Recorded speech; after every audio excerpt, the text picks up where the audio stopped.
Hello all, Marty here with Warehouse and Operations as a Career. I want to thank you for checking in with us today, and I think I'd like to talk a little bit about ethics, maybe a little on workplace violence and some on our reporting. Earlier this week, I was talking with a gentleman that had just came out of his company's yearly meetings on business ethics.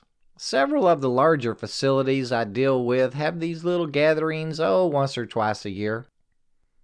I think we as warehousemen kind of feel meetings like these don't really have anything to do with what we're trying to accomplish each shift, but I'd like to look a bit deeper and take a quick look at what we can take from them, maybe see them in a little better light.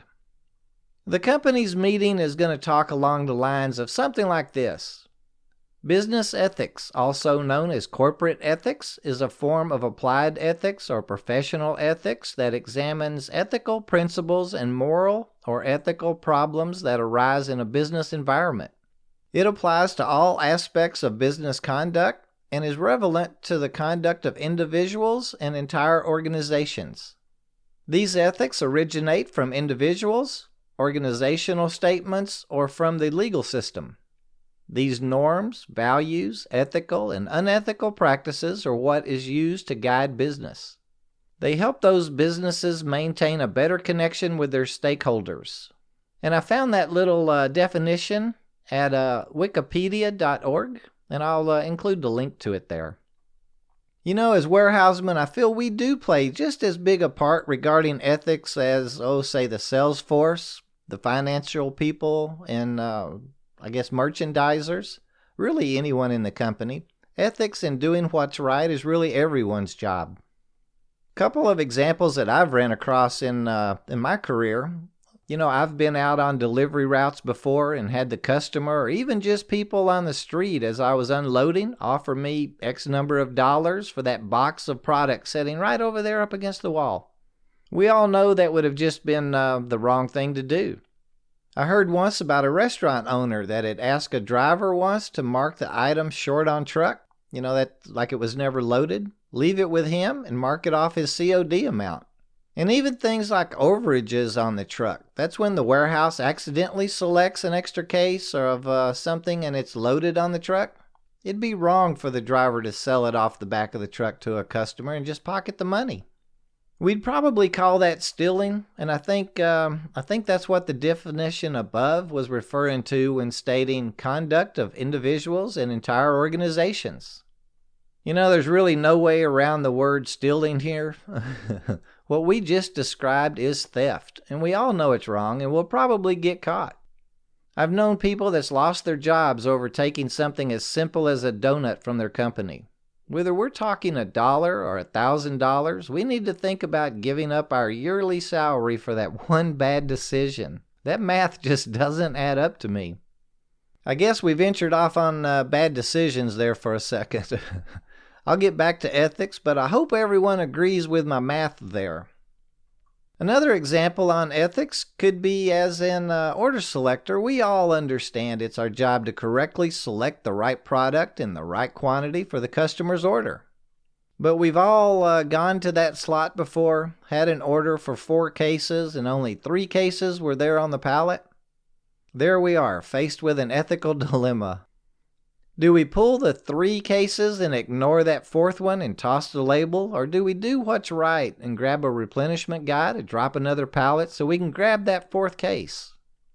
Hopefully we follow what's right, have strong values, and choose to use our ethical practices and not our unethical practices, right? You hear me talk pretty often about unloading or lumping here at WAOC. I think the unloading position is a great position to break into the operations world. We can learn so much about freight, performing those tasks. It's also, or used to be, a bit questionable regarding good ethics. Back before technology helped us keep up with schedules, metrics, cases an hour, trailer times, etc., it was really easy to cheat your company, vendors, truck drivers, and the delivery company. It used to all be pretty much cash, which meant it was really easy for a lumper and a driver to cut a deal between themselves to unload a few pallets, pocket the discounted rate, and go on down the road. Thankfully, the technologies today gives us a wealth of productivity information and helps track those transactions. Here again, though, it's up to us as employees to conduct ourselves with values, morals, and in an ethical manner. I think we can all see how those meetings can be important to our task and jobs on the floor. When I hear someone say something like, "I just wasted 2 hours in a meeting that had nothing to do with me," we need to recognize that rarely, really rarely, if ever, is our employer going to spend the time and wages for us to attend something that has nothing to do with us. Another one of those meetings I hear a lot of grumbling about is the yearly workplace violence get-together. Oh, and that's where the speaker may add a segment about sexual harassment as well. I think it's important to remember the world that we live in today. We hear almost weekly about an issue at a school or bullying or a large fight at a mall. And then there's that incident of road rage, that got out of hand. Employers have to be concerned about aggression on the docks. It just can't be tolerated. I know of a company right now that's actually putting together an active shooter training program for their employees. Planning is really the only thing we can do as employees and employers to prepare for such actions. Sexual harassment is just as important. I feel everyone should be comfortable in the workplace. To me, it's really more than a right or a law. It's morally and ethically each of our responsibilities to ensure our peers and associates feel safe at work. As you can see, these meetings aren't a waste of our time, and we can use them to advance personally and professionally in our careers and our lives. We here at WAOC believe it's our responsibility to perform our task better than the person beside us and have the want to get recognized by our management team. If we are always interested in doing the right thing, using good moral judgment, utilizing good ethical practices in our tasks and duties, we will get the recognition for it, and hey, that's what we're after, is being noticed for that next task or promotion. I think we all understand what's meant by workplace violence and sexual harassment. We know we should watch our words. Sometimes words can hurt us as much as actions. Anyone that has a significant other or spouse can really attest to that. We shouldn't be surprised when something that we've said or that loud outburst on the floor has cost us our job. Let's face it, men and women, we know how to treat each other, and more importantly, how we should act and how we should not act.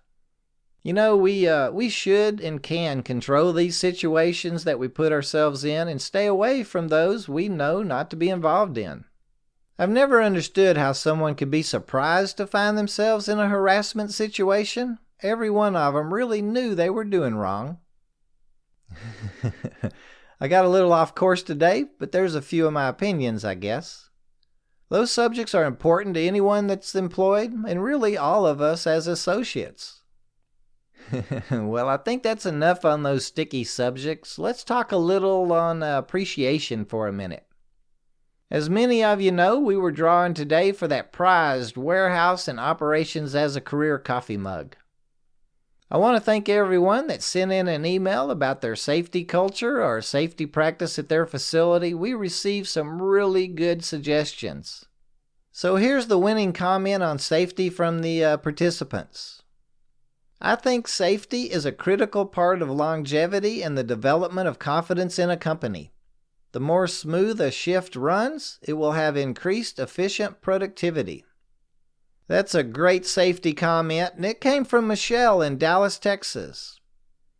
I'd like to thank Michelle and each of you that took the time to send us your comments. I learned something from every one of them.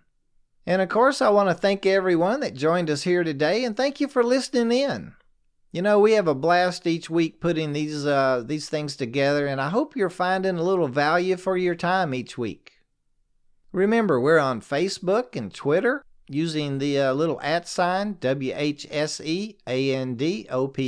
and I'm having a lot of fun on the Facebook group, Warehouse Equipment Operator Community too. Oh, and I'll include a link to our WAOC storefront in today's show notes as well, just in case you'd like a coffee mug or a t-shirt of your own. By the way, all the proceeds from the storefront is donated to a charity. Right now, it's the Cystic Fibrosis Foundation Great Strides Walk. And a free plug, I'll link a donation page for the team that I'm associated with this year, should you like to donate a little to a great cause.